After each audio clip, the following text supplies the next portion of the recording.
nosotros todos los días sí le llamamos a Cantero, a Grisetti y sobre todo a Emiliano Loron. Todos los días. No es que no les estamos invitando a ellos, sí les estamos invitando. Pero no quieren hablar. Yo sé que es por razones obvias que no quieren hablar, pero no es que no les invitamos. Así que, bueno, hoy empiezo contigo, mi querido César. ¿O contigo? No, con César, sin problema. No, pero la vez pasada no me acuerdo si empecé contigo o con... Conmigo creo que empezaste. Ah, bueno. Entonces vamos a hacer hoy trampa. El carácter de la denuncia contra Grisetti y Cantero. En los mismos términos que habíamos hablado genéricamente, nosotros le hemos denunciado al fiscal Aldo Cantero y al fiscal Giovanni Grisetti por persecución de inocentes y prevaricato. En pocas palabras, porque ellos tienen un deber jurídico que cumplir, ellos tienen un asunto jurídico que conducir sobre qué decidir, tienen reglas para decidir sobre ese asunto jurídico y decidieron en contra de esas reglas para perjudicarle a alguien. Prevaricato. Ahora, hay... Perdón. No, y en el otro caso, ¿no? Estamos hablando de persecución de inocentes. Como te habíamos manifestado el día, nosotros habíamos compartido acá en mesa contigo el día que nos presentamos para asumir la defensa del expresidente Mario. Creo que fue jueves o viernes, no me acuerdo. Creo que sí, el expresidente Mario Abdo Benítez. Y decíamos que nosotros concurrimos a la fiscalía súper preocupados después de haber leído la imputación, después de habernos dado cuenta que transcurrieron muchos meses y que se hicieron muchas actuaciones investigativas que la fiscalía investigó y que no se sabía. Después podemos entrar un poquito más en eso. Sí. Pero habíamos llegado preocupados porque, como te decía en aquella oportunidad acá el doctor Gronauwetter, explicándote los requisitos que hay que cumplir legales para poder imputar a alguien, nosotros leíamos la imputación y no podíamos explicarle al cliente por qué se le había imputado, ¿no? No le podemos decir qué hizo, en qué fecha, cuándo y con qué motivación. Entonces llegamos preocupados a la fiscalía si teníamos eso y le sumábamos la investigación que se había dado a espaldas, digamos, de tantas personas. Muy preocupados. Y luego explota lo de los chats. Sí. Nos preocupó todavía más. Cambió el eje de la discusión. Y ahora, ¿qué pasó? Los colegas profesionales de la defensa habían hecho un llamado a atención, una expresión, digamos, de deseo, de voluntad, hasta una exigencia, si uno quiere decir, de que el fiscal general del Estado abra una investigación penal, que remueva a los fiscales, tome medidas correctivas en el marco de sus funciones como conductor institucional. Él solamente apartó a los fiscales, no abrió ningún tipo de investigación, bueno, lo que nos puso otra preocupación por encima. Eso fue lo que nos motivó, nos llevó hoy a presentar la denuncia en contra de los fiscales. Ahora, Enrique, yo voy a seguir el hilo que acaba de plantear César acá, porque yo después tengo algunas preguntas, digamos, particulares. A mí me produjo profunda decepción el tema de la conferencia de prensa de Emiliano y el anuncio de las medidas que tomó, ¿verdad? Ahora, el hecho de que él haya puesto a estos señores Cantero y Grisetti bajo un sumario indica, a mi modo de ver, que el hombre por lo menos quiere apaciguarnos, como estuvimos hablando la vez pasada. Sí. Pero la validación indica que el fiscal general se hace, yo no sé si usar la palabra, porque no sé si es correcta, así que se hace cómplice. Asume una investigación que, digamos, yo por lo menos creo que es profundamente ilegal, ¿verdad? Me importa saber cómo se responde a una denuncia que está planteada ante una oficina cuyo jefe validó el hecho denunciado.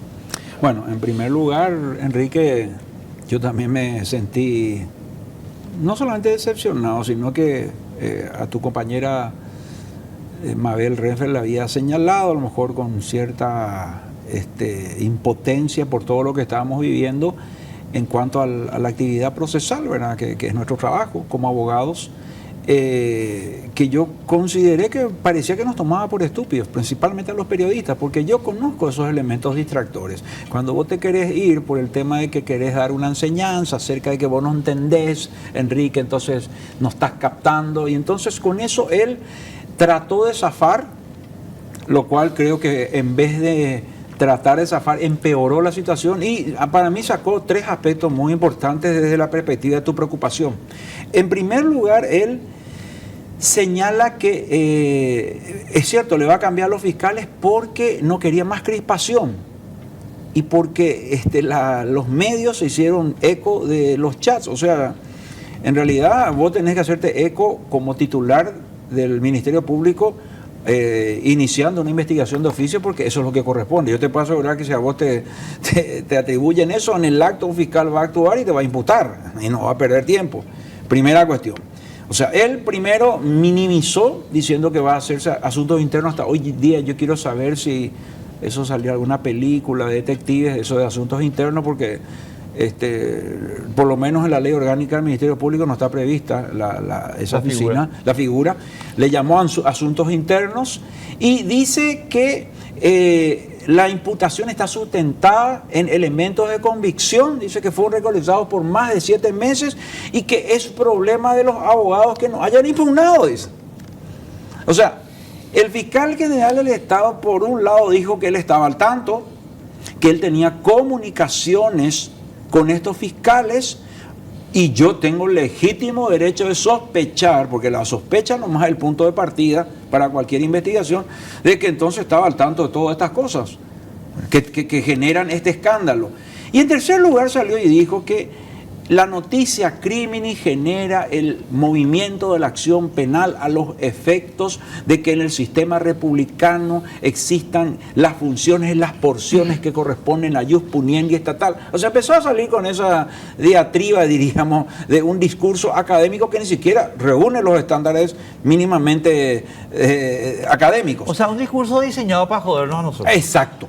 Entonces, él termina diciendo que está para eso la etapa intermedia, que puede durar como mínimo 6 meses, y que eventualmente por medio del juicio oral y público, con lo cual él validó todas las actuaciones que precisamente caían en saco roto a raíz del escándalo de los chats. Entonces, yo no sé si llamarle cómplice, porque me parece una expresión que me pueden decir, bueno, vos tanto hablas del prurito académico. Bueno, yo no estoy hablando de esos términos, estoy hablando simplemente como un ciudadano que es aficionado al conocimiento del derecho, y yo te digo concretamente que él, en cierta manera, al decir que conocía el trabajo y que designó al equipo de trabajo, y sus propios actos develan que él había cambiado el equipo de trabajo, después dijo que había sido que le sacó a los fiscales, él mismo demostró con eso que él estaba al tanto. Entonces yo la pregunta que me hago es la siguiente: ¿cómo nosotros podemos creer y qué señales nos dio él a partir de esa conferencia? Ninguna señal nos dio. Y yo te voy a decir una cosa, eso motivó que nosotros tengamos que presentar hoy la denuncia, porque lo razonable hubiese sido que él, a raíz de este escándalo, él dispusiera un equipo de trabajo y que se incauten todas las evidencias que se pueden frustrar. Acá hay teléfonos, hay equipo de computadora, hay seguimiento de información que se puede tener a través de las cámaras. Todo eso hace 5 días no sabemos si se hizo. A lo mejor mañana me puede aparecer una carpeta que se abrió el viernes, pero hasta el momento la sociedad no tiene conocimiento de ese trabajo. Y ojo, el fiscal general del Estado es representante de la sociedad, no es representante de una persona, de un determinado, es representante de todos los integrantes de la sociedad. Y él, yo creo que tenía la gran oportunidad de rectificar el rumbo, y lamentablemente no hizo más que profundizar el descreimiento sobre el actuar del Ministerio Público. Yo voy a ir, César, sobre el tema prevaricato, porque es el que más me importa. Lo asumo públicamente, ¿verdad? Yo entiendo el tema de persecución inocentes, pero honestamente quiero centrarme un poquito en la figura del prevaricato del 305 del Código. Y aquí quiero plantear una cuestión que no tiene ya que ver, amigas, amigos, por lo menos no a mi criterio, ¿verdad? Puedo estar equivocado. Entonces, no tiene ya que ver con si hay o no hay chats. No. O sea, los chats, digamos, son un agravante. Pero antes de los chats, aquí ya tenemos, César, acciones que constituyen prevaricato. Por ejemplo, denegación de acceso a las actuaciones a las partes. Eso solito ya es un prevaricato. Y además de otros elementos que se han ido sumando en la relación fáctica de los hechos. Por ejemplo, pero esto también es un criterio muy personal, ¿verdad? Calificar como delito el cumplimiento de obligaciones legalmente establecidas. Es agarrar el derecho, hacer así un retorcijón y decirle, este es culpable por hacer lo que la ley demanda. Y eso también está definido en el 305. Pero quiero entender un poco la línea argumental de ustedes y si esa línea argumental depende o no depende de la aparición de los chats. A ver, yo diría que así no tengamos los chats, nos hayan revelado, nos hayan divulgado esos intercambios de mensajes, ¿sí? Y nosotros lo viéramos al fiscal desde afuera, ¿sí? Desde afuera, sin saber lo que pasó, sin haber tenido esa entrada tras bambalina para saber lo que realmente pasaba en la cocina. Evidentemente hay actuaciones del fiscal, decisiones que él tomó que son contrarias a derecho. Vos mencionabas una, no fue solamente el doctor René Fernández, hay otras personas que intentaron acceder a la investigación y como hablábamos el otro día, cualquier persona que está siendo investigada ya puede entrar a la investigación. Pero es que lo dice el código de una manera expresa. Ese no merece gran discusión y esto también me parece que hay que ponerlo así. Este asunto no es algo de científicos que requiere de piruetas argumentativas para llegar al resultado, ¿sí? No necesita una fórmula mágica para descubrir el prevaricato. Hay un señor que tiene que hacer un trabajo de acuerdo a ciertas reglas y es evidente. Uno de esos es no investigar a las personas a espaldas, permitirle acceder a las actuaciones, ¿sí? Después vamos con otro tipo de actuaciones que yo creo que son que contribuyen a la configuración del prevaricato. Pero yo te quiero decir por qué son importantes los chats o por qué nosotros entendemos y justamente nos vimos motivados a propulsar la investigación de los chats. Porque los chats desnudan, digamos, de manera más evidente lo que estuvo pasando acá. Yo quisiera recapitular cómo empezó todo esto. ¿Vos te acordás la denuncia presentada el 31 de julio por el expresidente Horacio Cartes bajo patrocinio de Pedro Velar? ¿Contra quién se presentó esa denuncia? Ya se presentó nominativamente. Esa denuncia se presentó contra personas que hacen parte de la realidad política nacional. Una cosa así es la expresión, no soy literal, pero algo así. Personas en ejercicio del poder político, funciones públicas y participación en la vida política nacional. El encabezado dice que la denuncia está dirigida en contra, 5 días, 31 de julio. El 4 de agosto se abre, el fiscal general del Estado abre una investigación. Yo te pido por favor que mires esa resolución del fiscal general del Estado, esa en particular. Él ha abierto muchas, la Fiscalía General del Estado, ¿sí? Fiscales adjuntos, entiendo también subrogando en algunos casos, han ordenado la apertura de investigaciones. ¿Y qué uno aprecia en esas resoluciones? Uno aprecia un particular cuidado por la fundamentación. Si uno mira, hay consideraciones de hecho, se publicó tal cosa, hay un hecho notorio, tal cosa pasó, es evidente que tal cosa es problemática. Y después hay consideraciones de derecho también.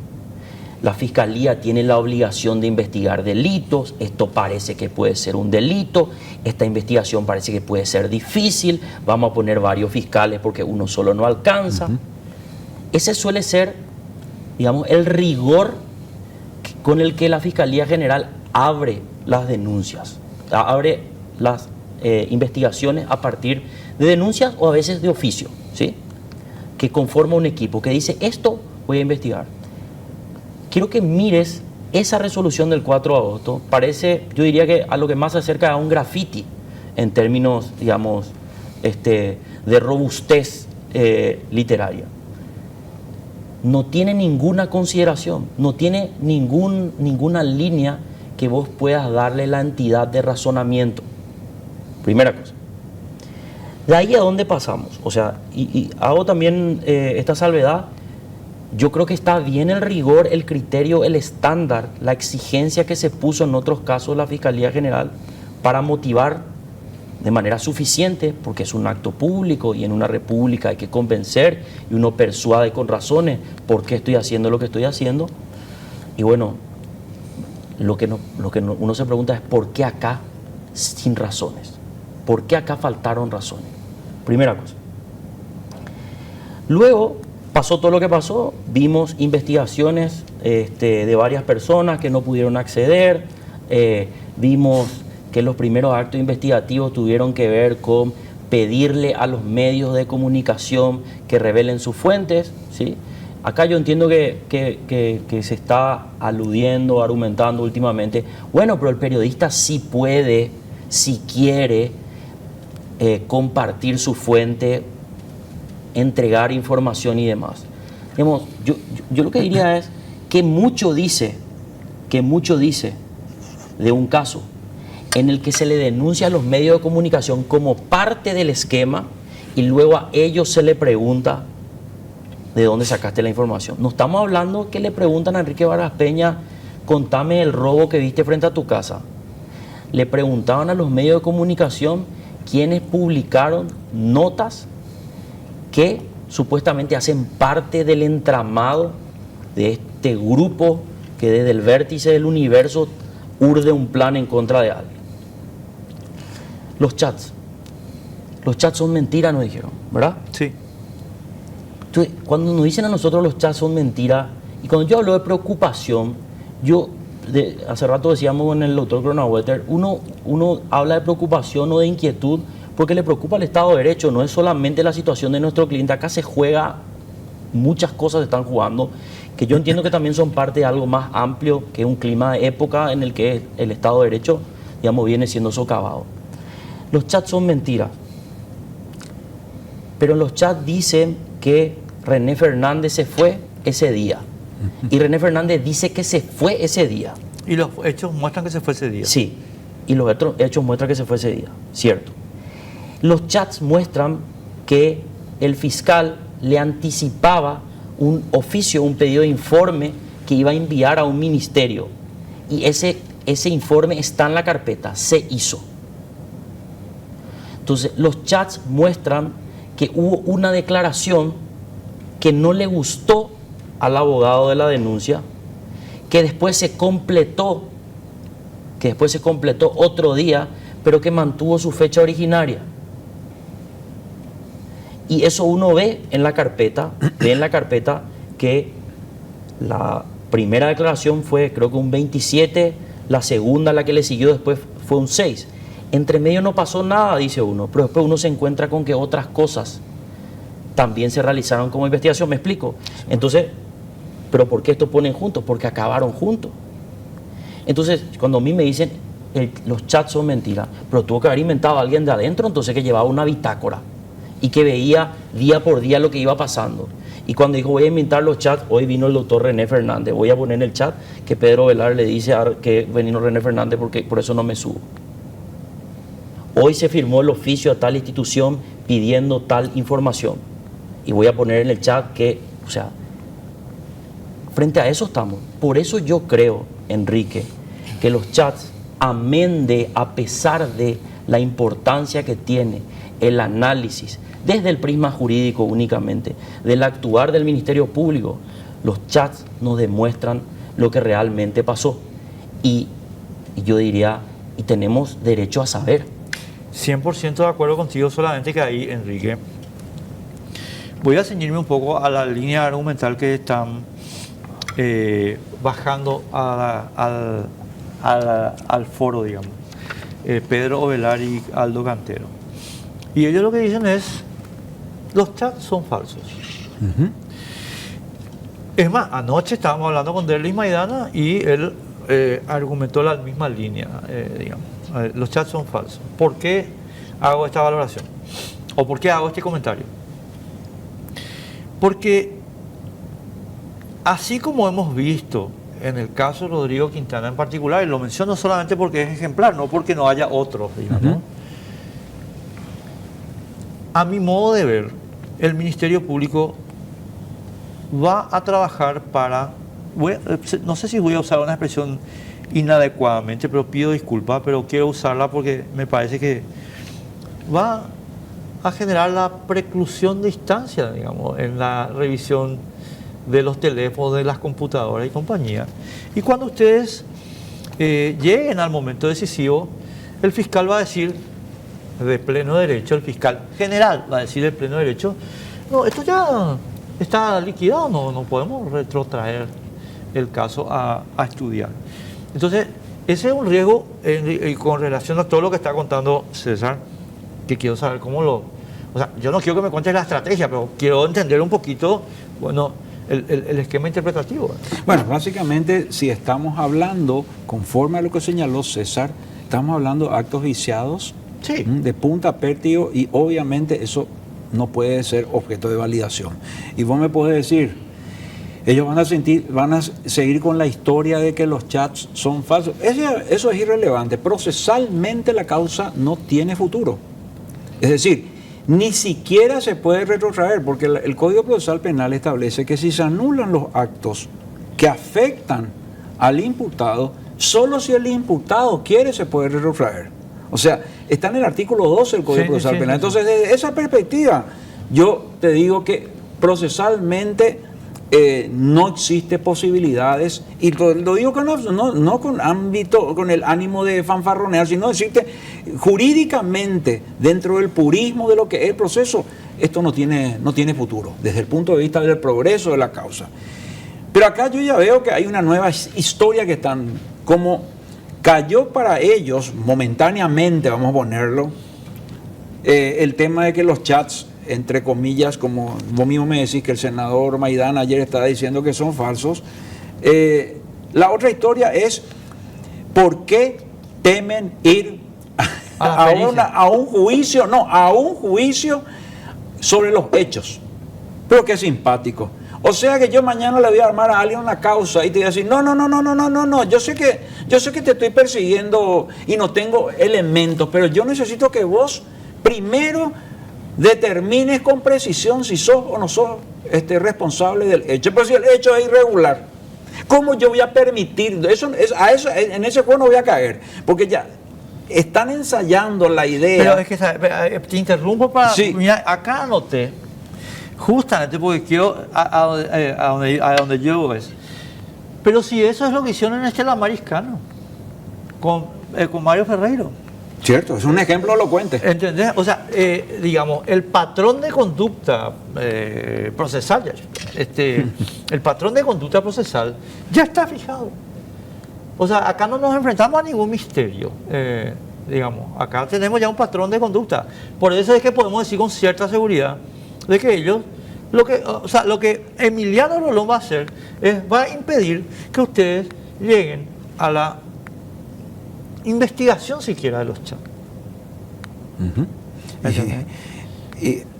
Bueno, si es que esa es la postura, pues bien, él se está poniendo el sayo. No, es que ya se puso el sayo el viernes. Pero ahora, además, si lo hace así, yo espero que exista una reacción de la Fiscalía. No sé, César, justamente estábamos conversando hoy acerca de cuál sería la reacción del Ministerio Público.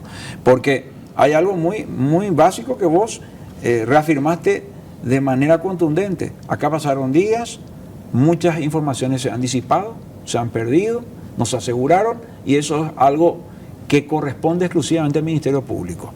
Y ahí ya podemos hablar de un nuevo hecho, si es que se avisora esto y se confirma, se llama frustración de la ejecución penal.